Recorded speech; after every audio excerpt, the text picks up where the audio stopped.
السلام عليكم ورحمة الله وبركاته. دعوتو تافي كبجنتو تا فوزياتو بكم ذكرين مدرسة سنين جدا أيت مبارك بدأ هتي سنين جاي سنين جدا وري أمتي مسلموتا بوتون كيسانو وري أدونا كان رجتان بقيت سنين جاي سنين جدا إنه كاكمان كتانتي بنا دفسو لافقو باية تنجرا إيدا كبجا تنجرا إنه كا نموامي تنجرا أنغا أماتيتي أمتونا في الأفنى buna kaudaf buna reko pese tanjira asumatti ansi amma keessumoni kiyanaaf dhufanitti sinirree akka dhuftanii buna dhugdan sinafeere tanjira ida guyyaa irraa kana akka waliin kabajnutti qotta'ee buna waliin yaa dhugnu siniin jedha ilmaan oromoo guutuun keessanuu warri amantii musliimaa Odoftan guutuun keessanuu xannaa guddaan ilmaan oromoo guutuun keessanuu kabajuun dirqama keenya waan ta'eef iida kana kabajuu qabna sababni isaatis iida kana kabajnee rabbii keenya kadhannee du'aa irree godhuu qabna hundumti keenya mana keenyatti bakka jirrutti biyya keessas warri jirtan biyya ormaa keessas warri jirtan gadda ofirraa dhiistaniitoo akka iida kana kabajan dhaamsasnitti dhaamsaa sababni isaatis gammachuu qabaannee osoo hin ta'in du'aa nu barbaachisa waan ta'eef warra mana hidhaa keessa jiran gootota keenya du'aa keenya waan isaan barbaachisuuf rabbi keenya kadhachuu fi qabna siniin jedha egaa ka sinirree angaas keessanitti dhaqeetan warra hiriyoota tiyyaa warra hollaa kiyya jiran deemeetoo waama angasumatti isin turtii gaarii siniin jedha.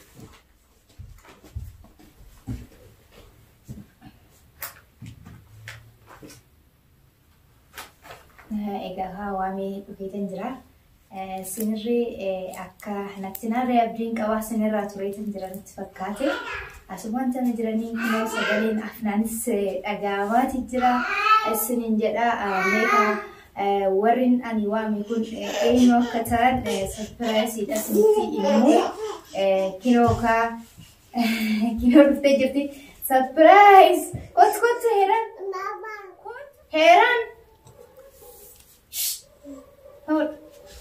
Kino kakuma argitanitti keessummaan tiyatiin otan fakkaatti keessummaa waati kennanii waamuu danda'anii akkanatti namaaf hin dhuftu bishaan kanarree dhuguu qabdi maaliif akka dhaamsa siniif dhaamuu dandeessu xiqqoo nama umriidhaan deeme waan taateefuu jaartiidhaa dulloomteerti bishaan dhugdu malee dubbachuu hin dandeessu siniin jedha meeqa assalaamu alaikum meni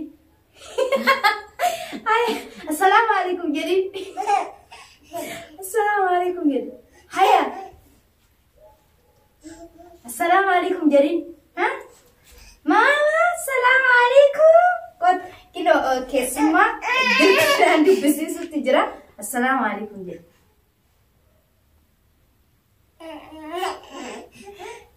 كده تيكا ورجع جبارة تنو ويا جديد تنو ما قولي دندامو كيسومان وعليكم السلام مع العيدين بقى دفتن أكل نقويتو نقمان قريب فيادة قريب بقى يان وقات آمين بقى ولو ما نو جاي أسمع دعوتك كوينان ريد بقى تسنجي السلام عليكم ورحمة الله وبركاته دعوتو تاقي خبجبتوتا أما أفنان أرانتنا أما أفنان هنو أكلت فوزيان قبي إيداتي فكرتي بنام فايمتي كتسين وامتي قبي سيدر ترجمو دا فيدو تكا غلطومي أنان غلطومي سيري كبجاني بفو كيساني غلطوما السنين جل أنا لين خبجمتو دا في جالتمتو تداوتو تخيان هدو سيغلطوم فتا مي أيان موافنان أيان وكين موافنان وجدان ستي تولاسي أما أفنان akkuma argitanitti ayyoonni keenya haadholiin yeroo baay'ee yeroo ilmoodhaan waggaa isaa waaman hedduu gammadanii ummaaf naanirree akkuma argitanitti maqaa kiyyaan osoo hin ta'ini ummaaf naan oonaan jettan hedduu natti tolaa jetti asumatti aansee arraan booda kaa'anirree yeroo baay'ee ummaaf naan jedhanii hin beeku daawwattoota kiyya fuulduratti arra booda waan ishee gammachiisuun ummaaf naan jechuun barbaada يا أما أفنان كبجمتو في جالتمتو تينيا سبونتو أرمو مي بيا إيدا كنا جمتو مالتو ست أدامي يا تاو مالي وما بدو إيدان ديو جمتو مجناني إيدا جمتو أن دبرسون تركما كينيا وان تيفي سببين ساتس ربين ولتبوهن كمنو مي إيدا كنا مالتو ست أدامي سنجد والله جا إيدا كنا أكتبتو وجاهي ساجست كوان نلوف فتشة أما تيز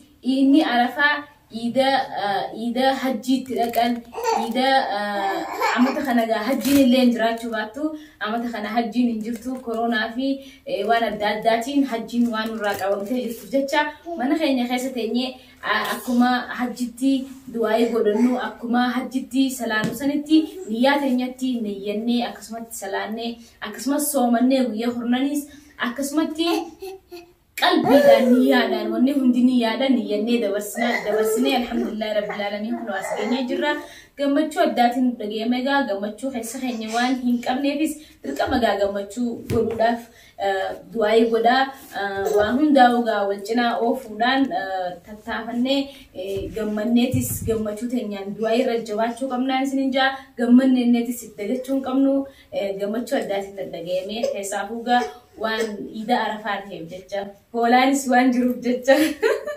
إيكا أكمل بتنتي أفنان أمسا هدو تكون ما تقولوا دبستي ترتي سببين إساتس عندي كناو قدرتو نتجرينه إذا كان دقتشو هنك أبنو سببا كورونا تنرى أجدي مامو إندن دامني أكمل شيء جتتي من مكينة كيستي أنغنتي دندامي مسلاة كيسنرى سلاة تاني إذا ري دبرسو قبضني كن دركما كيسني جتشورا ربين دعاي تينيا بكما جرتوتي نورا يا كيولو دركما حجي ديمو وسو إنتاني منا كينياتيس أكسوماتي أكاتشي جروسانتي يانيتو بكما جرتي دعاي قدو هندن دينيا ربين دعاي تينيا بكما جرتي أوغوني نورا إيوالا سببين ساتيس نورا تانيكمو كوني كل قفا وانتا إفو المان رمو بوتون كيسانو بكما جرتانتي دعاي قداي سنين جدا إيدا تنري إندا جتنا إيداس جتاني تومويو غماني جتاني كابسو أورمو اتفوفو إسنا إسنين جدا أكسمتي اتفوفا إسنين جدا ميكا كيسومان كي جانو جلا تريترا أنغا فتي أفنان وانتا كدكا غافنا إيدارتي مال أكا قوبيستي أكا بيتي أكا قوبوفتي إيديتون أكا ميتي أكا شيتي أفتي أني غما قوتيتين إيدا بورو جدامون أوف بيكي إيدي ترباني أوكين تربان لما تنهي قوتي توري غروكا إيدي بورو غاجران بيكي جيتشودا سببين ساتيس سبب مغدا كاناتي يرو دراني غرو إيدي جيو غاجران يوم غا قوبيدان مدمو كينياون دومتي كينياو أكا بيكنوتي إيدي كن أوم دفي دوفا غويا وصو انتين ساتي لكوفنا توري سببين إيدي برانا غدا ولين وجل مجالات في ميكا أمو أفنان مويو إيدي برانا كن أكامتي إرغي أكامتي يادي أكامتي لكوفتي غويا كنانجي سيجنني غافنا هيران تاي ميكا أمو أفنان واني سيغافتو إيدي برانا مي أكامتي سرغي سيقوفي قوفتي مو أكو مكيات كنو أكو مارتكي Aruman idi boru gana anjir anda bot mokofa kope fatega man kotutin ma wani kope se to konjiru uffata idati bitane sababin satis idi boru tanman anjir dagaye jechuudha me atitti qophoofte raisiya ega malgona ida arafati inni arafa dirqama guyo xodan gize hafe soomanu qabda soomantee guyya hornan akkasitti ilaa guyyaa baru iidaatitti soomana dabarsitee waan zulal hajjiin jiruuf jecha akkanaan isinin jaaga guyya hornan soomanuuf dirqama qophaa'uu qabna dirqama qophaa'eetiin ture qophoofnee akkasitti soomannee hanqana keenya alhamdulillahi rabbil aalamiin waa hundaafuu maal goonagaa gaddarraas kanuma jirru إيداس سومنا سراتاس تجتشو هنقابلو مالف كان خيسر ربي الرحمة الوفقودة جيتي يادا waan soomana qabuuf jecha hin dagatamne jeeti jaadha. Hin daganne jechuudha hedduu namatti tola. Nama akkanaa qabaachuuf hunda keenyaafuu barbaachisaadha. Kino takka takka hin jirti jaanjoon akkanaa waa takka tan dagattu natti ilaalina gaddarraa na dagadheessiniin jedha. Hundi keessanuu akka kiyyaa osoo hin taane akka afnaan iida itti yaaddanii akka iida kana geessan abdiin qaba. Narra ilaalina isiniin jedha. Ani iida oduu itti yaadinatti ga'ee iida kana ani ittiin qophoofne sababbiin isaatis gaddiyaa caalu akka waa yaannu goonee waan ta'eef isiniin jedha. Meeqa keessummaan keenya tanitti aan maqaa isaatirree isinitti inimuu surprise addaatii nama sin jaalatanii nama sin kabajan isiniin jedha. Meeqa namni kun ulaadhaadhaati jira. Ogaini olseenume inni moyyuu akkanatti iida kanaaf akka qophaa'e gaafii xiqqoo goonaa oolumaan yaada waliin jedha. Assalamu alaikum. Wa alaikum salam rahmatullahi. Eid Mubarak baga geysan. Amin baga Mubarak. Isane turre mi? Lakin turre. Akan. Nagumasta? Baga nagaan urufte bu. Baga nagaan iida. Mali marusho makati nuratutte mali garam makutte takati nuratutte daawwattoonni kiyyarree beeka eenyu namni akkatti wante to fooliyaa jala akkatti ture kun qaxxaamuu qaba guyyaa arraan kana oola malee isatti naraaramu jechuutti jiranii daawwattoota kiyya maal jettanii ilma oromoo waan ta'eef bira yaataruuf oola kana dhiyeessu jettanii yaadanii ani gama kootiitiin buna kiyya hin akkatti akkuma argitanitti qopheesseetoo kabajamaa fi jaalatamaa obboleessa kiyya waan ta'eefu isa eegu malee buna kana ina kaa'u afnaan irree na cilaa teessee jirti. Ishiinis yaada ishii maaliif buna kana qopheessitee akkatti dubbiidhaan na gogsiti jettee yaadutti jirti nan beeka. Yaa ta'u malee ka obboleessa kiyya sababbiin obboleettii tiyyatan waametoo buna odoon ina kaa'in akkatti ture kanaafu oolaa tokko malee isatti in araaramu jechaatiin jira. Gama kootiitiin meeqa daawwattoota kiyya isin immoo maal jettan isin jedha. Ay daawwattootatti na himteessa. Barti koo hojiin qabaatiin ture beektaa. Saniifuu waan biraati amma buna dhuunee haasofnaa. Toni gartee fooziyaa tiyuuba fooziyaan sonoo akeera gartee bunaa gartee iida fakkeessitee gartee akkanatti nu eegaa nu yaamtee jirti. Kanaafuu agara tontuu daawwattoonni fooziyaa tiyuubiitis gamanumaan akeeramtanii jirtanii poostaan waliin nu dhugaa bikoo jirtanii yoo gartee wantaan dadhabame bultuunis ni ergita. Bika jirtanitti sanitti waliin dabarsinaa gammachuu teessanii gammachuu teenya gamanumaan buna afeeramtanii jirtan gama maruu shooyitti gama fooziyaati. Gama hunda keenyaatti nu Aadaa feeree gama riyyaan. egaa jettee hundi keenyaa waa feeree jirra. Warra maal nama qofa yaamte moosaa maammeen tokko faana warree ollaa isa jiran. Lakki ollaa guutuun takka lafatti nambisne waan. Maal jettee? Maammeen rafaa jira gammachuun qabu natti fakkaatee narraa deemi narra kanaan jedhee godhi kaa'umaa miti iida numatu iideessaa fi inni gammachuutti hin jiru nurree gammachuu qabaannee osoo hin taane iida kana iideessuun dirqama waan ta'eef bakka isaatis buuneeti iida kana kabajna jechuudha. Inni deemneef nagaa yoo ta'e malee akkamitti iida ayyaana guddaa kanaan akkamitti rafaa? Walumaan gammanne eega gammachuu taate. Egaa akkas ta'ee osoo leessi jedhe odoo kaastee dhufee na gammadas hin jedha.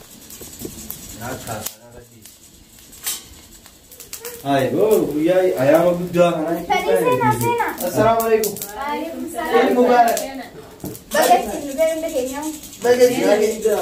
Baga walumaan ittiin seenaa. Adii taare jettee Iidaan akkamitti rafta? yaa abo maal irrafni jetteeti daadaan kee namani dhaa jiraati nuti asitti akkamitti gammachuudhaan ayyaana ayyaaneffana jetteeti urgaay kabara eegale. Daawwattoota biyya sinirree sirriitti urgeessita jira buna kana. Buna hedduu namatti tolu sirriitti yaa urgaa'u. Assalamu alaikum warahmatullahi wabarakatuh. Hordoftoota Fooziyaatuuf Dhiifama ka Marusho. Har'a xiqqoo gammachuun keessa kiyyatti waan xiqqoon dhagaamaniif sababa sadiif ofirraa ciisaa ture. Daadaan keenya yeroo ammaa maniidhaa jira akkasumatti Baqqalaa Garbaa, Hamzaa Booranaa akkasumatti immoo hedduun isaanii maniidhaa jiranii. Ni beekta ka waggaa kana daadaan keenya hajjii ture ni beekta miti? Dhugaa bara dhugaa heeti nama gaddisiisa beekta haa ta'u garuu ammoo idinis iriifu ida beekta ida gartee takkaa'oo dhugaadha nama ilmaan oromootiif gartee qaaliiti namni nurraayiidhaa keessa jiru kun ammoo isaanis jiraatan gartee ida amata irraa tara takka dhufti guyyaa kanaas dagachuun qabnu haarii baan dabarsuun qabnu kaanee buna dhugnee du'aayii godhuu qabna malee akkam jedhe. Suri dhugaa keeti akkuma beekamu bariisaa kaanee hojjetaan deemnee salaallee turre.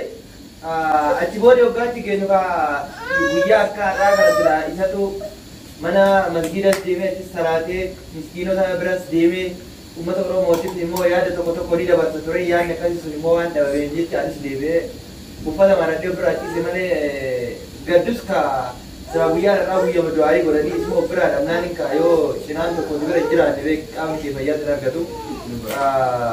Sanumaaf malee waan biraa miti osoo gammachuun keessa kiyyatti dhagahame inshallah waggaa kana hajjii jira har'a immoo mana hidhaa jira maaltu beeka yookiin waggaa kana immoo muummee ministeera biyyattii ta'eetiin ol bahuu fa'aa danda'a hin beekamu beekte akkuma ministeera Maandeellaa sanitti yookiin ol baheetiin waggaa 27 inni hidhamee itti bahee biyya bulchaa ture innis hin beekamu bara waggaa kana immoo innis muummee ministeera ta'eetiin miskiina hundaati yeroo bara yaadannoo jedheetiin isaa ayyaana kana kabajamu ta'uu danda'an beekamu jedha. Ta'uu danda'a kan gartee waan shakkii hin qabne yoo rabbiin fedhe amataa'u nu neessisu baatii waa xiqqoo keessatti rabbiin nu gammachiisuuf ta'a. Har'a gartee iida ayyaana guddaa kanaan ilmaan Oromoo guddaa keessa isaanii gaddaa jira. Gadda kana gartee ayyaana guddaa kanaa fi gartee guyyaa gammachuu isaan hidhaadhaa nu ba'an waliin ta'e guyyaa takka akka gartee iida kana daranitti kabajannu abdii guddaa qabna. Guyyaan gammachuu akkuma guyyaan gaddaa jiru guyyaan gammachuu ni jira.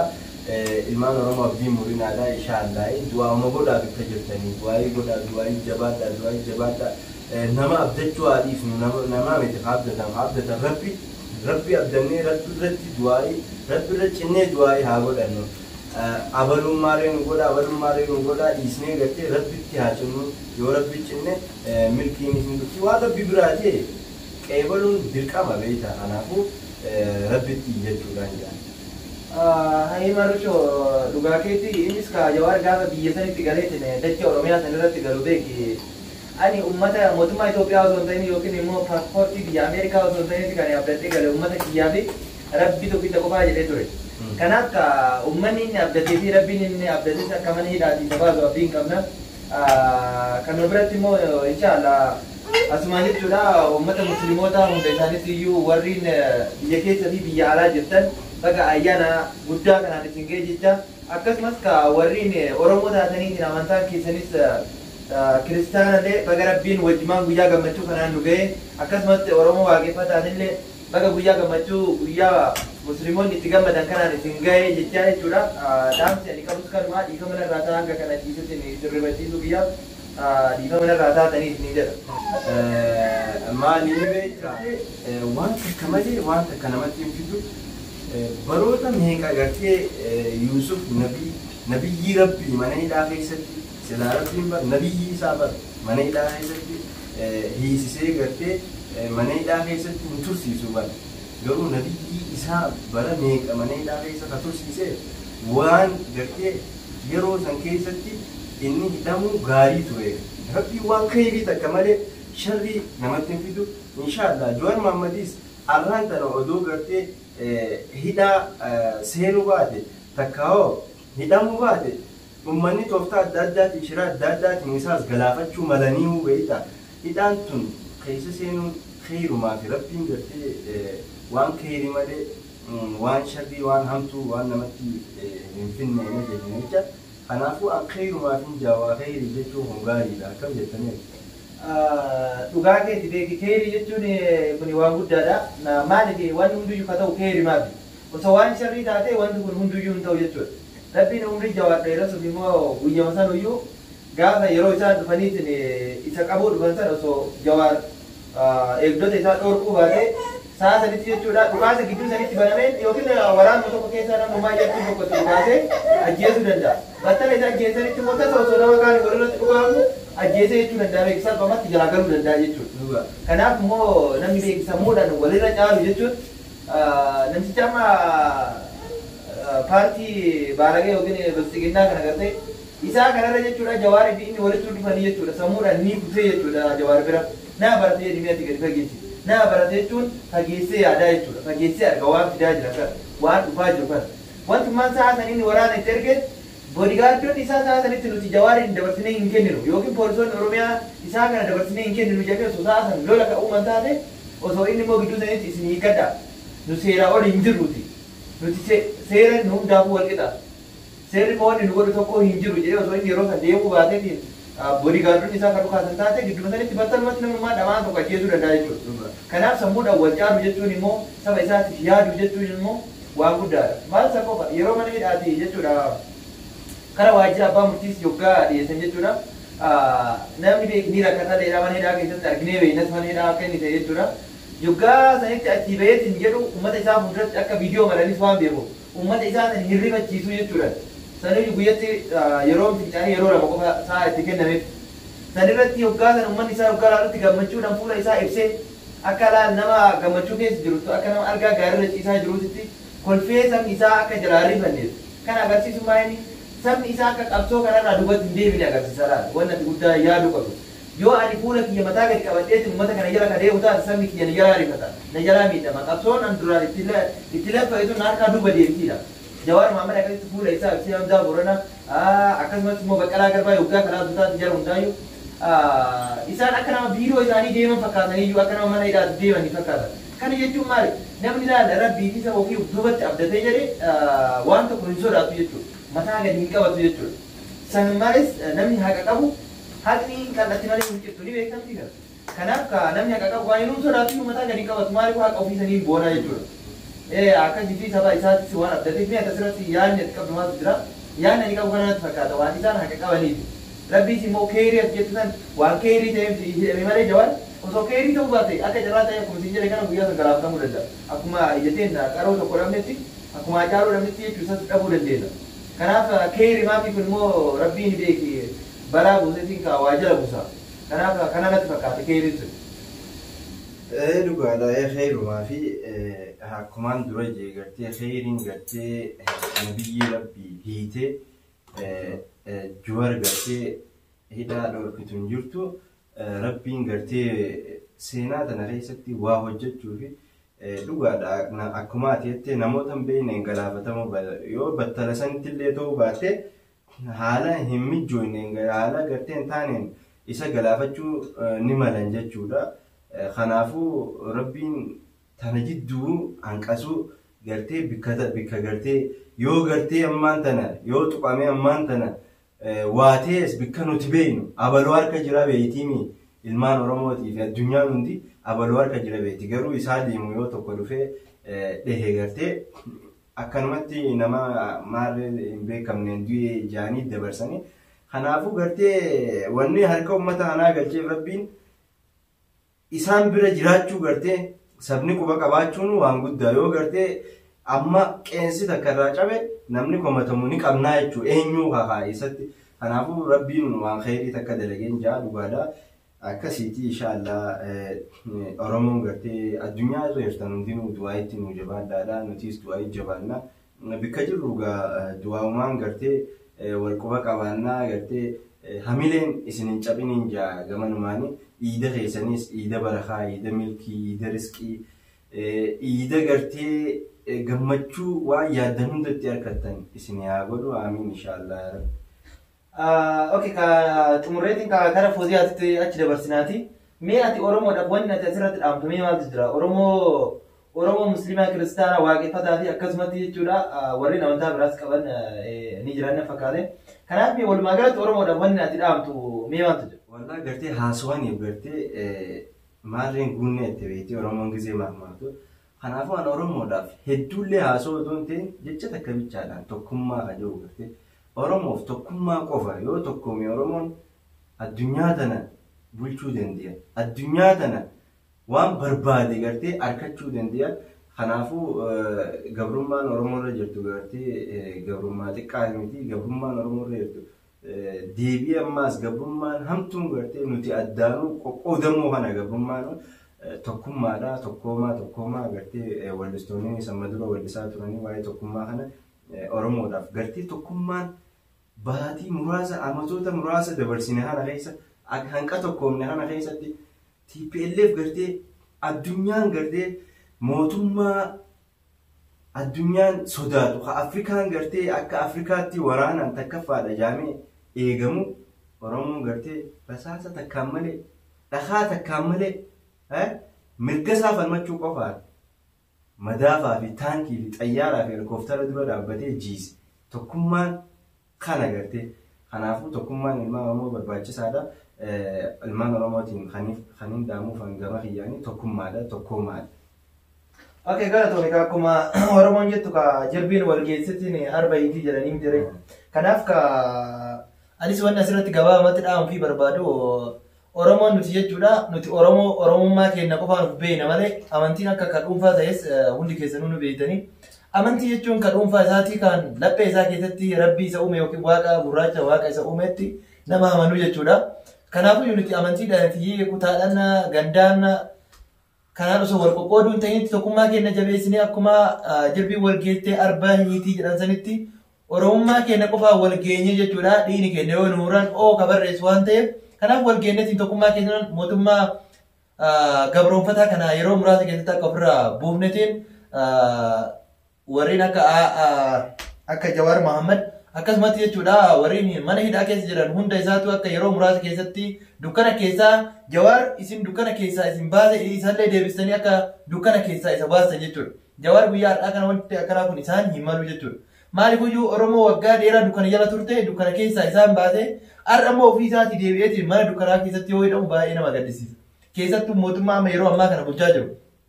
Garummaa wayyaanii jalaa baase qarqaaree asiin ga'e isaan immoo deebisaniitiin ummata kanas dukkana sanitti deebisuuf isas immoo dukkana inni ummata san keessaa baasetti isa deebisanii hidhuun immoo baay'ee nama gaddisiisa. Kanaafuu tokkummaa keessan isiniif dhaamaa galatoomaa isiniin jedha. Inshaallah gaafa daadaan kenna mana hidhaatii baheetiin gara muummicha ministeeraatti ol siqee biyyattii tana harkatti deeffatu guyyaa san gammachuudhaan wal agarra. Assalaamu alaikum warahmatullahi wabarakatuh. Iida gaarii isiniin jecha Fooziyaa atis nu affeeruu keetis galatoomi. Asis yaada xumuraa keessatti ni deebita. Kaameramaan keenya asumaan istaandii ni galatoofannaa. Karaa Fooziyaatti isin deebisa. Eegaa daawwattootaa fi kabajamtoota Fooziyaa akkuma ibsitanitti qophiin keenya kana fakkaataa yaada kiyya guutuu keessummoonni kiyya naaf ibsanii jiranii eegaa keer jenna. Keessummaan tan rabbiiti jedhanii meeqa keessummoota kiyya kana waliin gammachuu fi jaalalli faana naafaa dhufu nageenya rabbiitis faana naafaa dhufu jechaatiin hunduma keessanuu hedduu galatoomaa isiniin jedhaa cinaa kiyyaan keessummaan tiyata kittiin jala hirrattee jirti. Afnaan ishii teechisuu hin dandeenye boo'aatii jirti waan ta'eef ishii raffisuuf kuttee jirti irra jala hin laalinaayi akkamitti kuttee akkanaan jenne asuma hedduudhaan dhufaa jirti waan ta'eef mucayyoon ciqqaa jirti okanii irraftu okanii hin teessu. Ishiinis hedduu gammachuu hedduu gadda qabdi haadhiin Oromummaa keessa waan jiruufu daa'imni waa hunda beekti waan ta'eefu akkanas siniin jedhaatii daawwattootaa fi kabajamtoota Fooziyaa akkuma isaan siniin jedhan kanatti amantiidhaan ol qoqqooduu odoo hin ta'in Oromummaa keessaniin tokkummaa keessaniin amantanii tokkummaa keessan jabeessan siniin jedha. Warri biyya keessas jirtan warri biyya alaatis jirtan rabbiin iida kana tan milkii tan gammachuu tan jaalalaa siniifaa godhus siniin jedha. Eid Mubaarak jedhee tookinooka buna keenya daaboonis hin jira. Waan waan biraa Jawaar Muhammadiif du'aa nuuf godhati hundumti keessanuu inshallah keer oggaa arraamoyyuu inni qabsoon Oromiyaa akkasumatti itti fuftee Oromiyaan teenya bilisoomtee biyyi teenya gammaddeetu oggaa irraa hanga walitti deemnutti oraa bulaa isiniin jedha. Assalaamu alaykum wa rahmatullahi wa barakaatuh. Egaa assalaamu alaykum wa rahmatullahi wa barakaatuh. Hanga qophii biraatti walitti deebinutti nu faana turaan afeerraa keenya.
Jalla